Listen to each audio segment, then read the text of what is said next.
अगर यह वीडियो आपने नहीं देखा तो आपका 20 से 25 नंबर आराम से छूट जाएगा, तो वीडियो को कृपया पूरा देखिएगा। सो हेलो दोस्तों, नमस्कार। आप सभी का हमारे यूट्यूब चैनल पे स्वागत है। आज के इस वीडियो में हम एनटीपीसी और ग्रुप डी के लिए बहुत ही इम्पोर्टेंट क्लास लाए हुए हैं। इस क्लास में मोस्ट इम्पॉर्टेंट 20 प्रश्न तो एग्ज़ाम में मिलने ही वाले हैं। अभी जो एनटीपीसी का एग्ज़ाम चल रहा है उस एग्ज़ाम में आगे तो मिलेंगे ही, और जो एग्ज़ाम हुआ है 2-3 दिन में इसका भी समायोजन इसमें हम लाए हैं। तो रेलवे के सभी विद्यार्थियों के लिए यह क्लास मोस्ट इम्पॉर्टेंट होने वाली है। ध्यान से देखिएगा।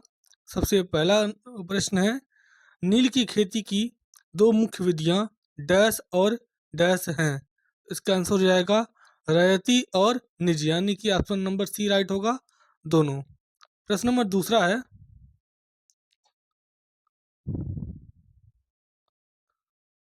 दूसरा है, भारत के किस क्षेत्र में सोने का खनन हुआ है? तो वह क्षेत्र हो जाएगा कोलार गोल्ड फील्ड।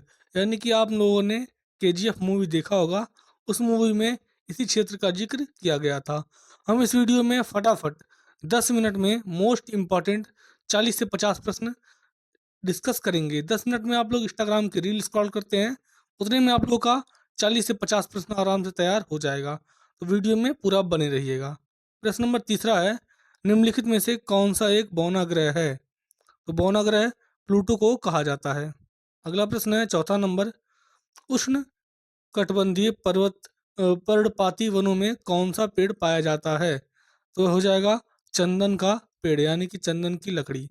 अगला प्रश्न है, राष्ट्रीय जलमार्ग संख्या 1 गंगा में किन क्षेत्रों के बीच प्रवाहित होती है? तो वह होता है, ऑप्शन नंबर आपका हो जाएगा ए, प्रयागराज और हल्दिया में। अगला प्रश्न है 6 नंबर, खादर बेल्ट को पंजाब और हरियाणा के मैदानी इलाकों में किस नाम से जाना जाता है? तो खादर बेल्ट को इन इलाकों में बेट भूमि के नाम से जाना जाता है। प्रश्न नंबर 7 है, निम्नलिखित में से कौन सी नदी अंतर्राष्ट्रीय नदी नहीं है? तो वह नदी हो जाएगी महानदी। महानदी अंतर्राष्ट्रीय नहीं है। बाकी सिंधु, आपका गंगा और ब्रह्मपुत्र, यह सब अंतर्राष्ट्रीय नदियां हैं। अगला प्रश्न है 8 नंबर, निम्नलिखित में से कौन सा रसायन ओजोन परत को नुकसान पहुंचा सकता है? यह मोस्ट इंपॉर्टेंट है, बार बार एग्जाम में पूछा जाता है। और एनटीपीसी का जिस दिन एग्जाम शुरू हुआ यानी कि 13 तारीख, उसके सेकेंड शिफ्ट में यह सेम एग्जाम पूछा गया था। तो इसका आंसर हो जाएगा क्लोरोफ्लोरोकार्बन। अगला प्रश्न है 9 नंबर, पिछोछा झील के बीच में बना होटल ताज लेक पैलेस किस शहर में है? तो यह स्थित है उदयपुर में। प्रश्न नंबर 10 है, यह मुख्य रूप से घूमती हुई पृथ्वी पर डैश के गुरुत्वाकर्षण प्रभाव के कारण है कि समुद्र में पानी का स्तर बढ़ता और गिरता रहता है। तो इसका आंसर हो जाएगा चंद्रमा। अगला प्रश्न है, प्रश्न नंबर 11, निम्नलिखित में से कौन सा भारत में विद्युत का सबसे बड़ा स्रोत है? यह भी मोस्ट इम्पॉर्टेंट है, तो आप लोग ध्यान रखिएगा। भारत में विद्युत का सबसे बड़ा जो स्रोत है वह हो जाएगा ताप विद्युत संयंत्र। अगला प्रश्न है 12 नंबर, वांसदा राष्ट्रीय उद्यान कहाँ स्थित है? तो यह स्थित है आपका गुजरात में। अगला प्रश्न है 13 नंबर, मॉन्ट्रियल प्रोटोकॉल किससे संबंधित है? तो मॉन्ट्रियल जो प्रोटोकॉल है यह संबंधित है आपका ओजोन परत के संरक्षण से। प्रश्न नंबर 14 है, तापमान व्युत्क्रम में ओजोन का तापमान कैसा होता है? ओजोन का तापमान ऊंचाई के साथ सदैव बढ़ता रहता है। अगला प्रश्न है प्रश्न नंबर 15, कुल ओजोन की नियमित निगरानी के लिए पहला उपकरण किसके द्वारा विकसित किया गया था? तो वह विकसित किया गया था गार्डन एमबी डॉप्सन द्वारा। अगला प्रश्न है 16 नंबर, निम्नलिखित में से किस राज्य से होकर चम्बल नदी बहती है? तो वह राज्य है उत्तर प्रदेश, राजस्थान, मध्य प्रदेश, यानी कि ऑप्शन नंबर सी इस प्रश्न का राइट आंसर हो जाएगा। अगला प्रश्न है 17 नंबर, भारत का पहला राष्ट्रीय समुद्री जैव विविधता केंद्र एनसीएमबी कहाँ स्थित है? तो यह स्थित है आपका जामनगर में। Option number D correct answer हो जाएगा। अगला प्रश्न है 18 नंबर, निम्नलिखित में से कौन भारत का पहला आर्कटिक अनुसंधान केंद्र है? तो वह हो जाएगा आपका हिमाद्री।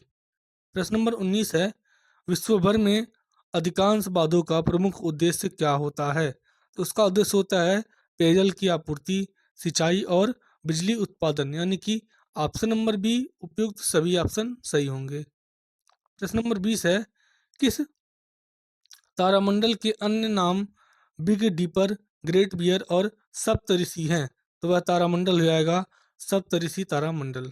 अगला प्रश्न है प्रश्न नंबर 21, निम्नलिखित में से किस भारतीय राज्य केंद्र शासित प्रदेश में डल झील स्थित है? यह मोस्ट इंपॉर्टेंट है। इसका जवाब आप लोग जाकर के फटाफट कमेंट बॉक्स में दीजिएगा। देखते हैं कितने परसेंट लोग इसका सही आंसर दे पाते हैं। अगला प्रश्न है 22 नंबर, टैगोर हिल झारखंड के किस जिले में स्थित है? तो यह स्थित हो जाएगा रांची में। प्रश्न नंबर 23 है, हिमावरी 9 एक जापानी डैश उपग्रह है?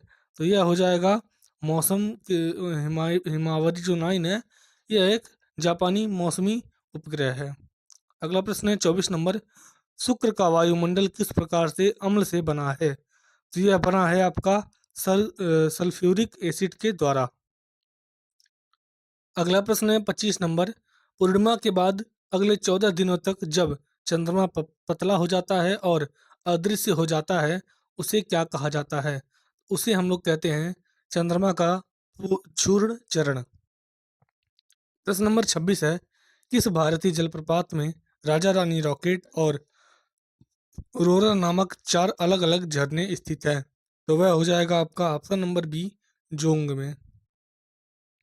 प्रश्न नंबर 27 है, पृथ्वी की सतह पर सबसे निकट वायुमंडल की परत है? तो सबसे निकट जो होती है आपके वायुमंडल की परत, वह हो जाती है क्षोभ मंडल। क्षोभ मंडल के बाद समताप मंडल, फिर बहिर्मुखी हो जाएगा, फिर ऐसे करके ऊपर ऊपर बढ़ते जाता है। अगला प्रश्न है 28 नंबर, विजयवाड़ा डैश नदी के तट पर स्थित है? यह भी मोस्ट इंपॉर्टेंट है। कौन सा शहर किस नदी पर स्थित है, आप लोग याद रखिएगा, क्योंकि इससे एग्जाम में बहुत ही ज़्यादा प्रश्न पूछे जाते हैं। तो विजयवाड़ा जो है आपका, वह कृष्णा नदी पर स्थित है। प्रश्न नंबर 29 है, क्योटो प्रोटोकॉल द्वारा मान्यता प्राप्त ग्रीन गैसों की संख्या कितनी है? तो वह हो जाएगी 6। अगला प्रश्न है 30 नंबर, भारतीय शेरों के संरक्षण के लिए पश्चिम भारत में कौन सा वन्यजीव अभ्यारण्य स्थापित किया गया था? तो वह अभ्यारण्य था गिर वन। अगला प्रश्न है 31 नंबर, हमें रात्रि में दिखाई देने वाला आकाश का सबसे चमकीला तारा कौन सा है? तो वह तारा आपका है ऑप्शन नंबर बी, सीरियस तारा। प्रश्न नंबर 32 है, राजघाट बांध किस नदी पर स्थित है? तो राजघाट जो बांध है, यह स्थित है बेतवा नदी पर। अगला प्रश्न है 33 नंबर, एक पूर्णिमा और अगली पूर्णिमा के बीच की अवधि कितने दिनों से अत्यधिक है?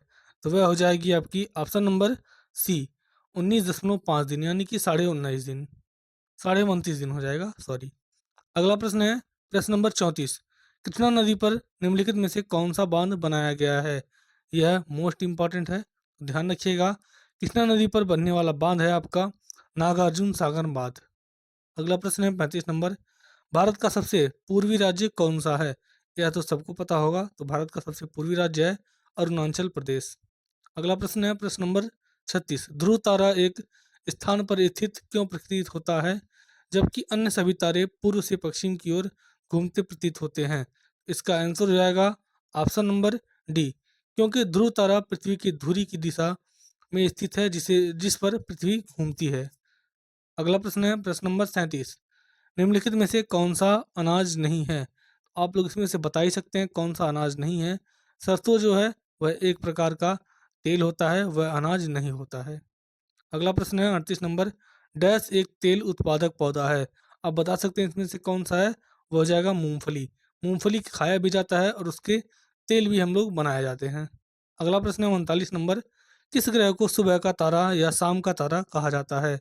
यानी कि सांझ का और भोर का तारा किसे कहते हैं, ऐसा प्रश्न एग्जाम में पूछता है। तो सांझ और भोर का तारा हम लोग कहते हैं शुक्र ग्रह को।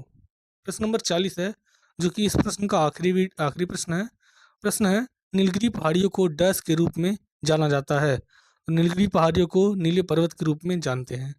तो साथियों, आज का वीडियो यहीं पर कंप्लीट होता है। हमें आशा है कि आप लोग का 10 मिनट में फटाफट 40 प्रश्न कवर हो चुका है। ऐसे ही सीरीज पाने के लिए आप हमारे चैनल को सब्सक्राइब करके ज़्यादा से ज़्यादा वीडियो को शेयर कीजिए।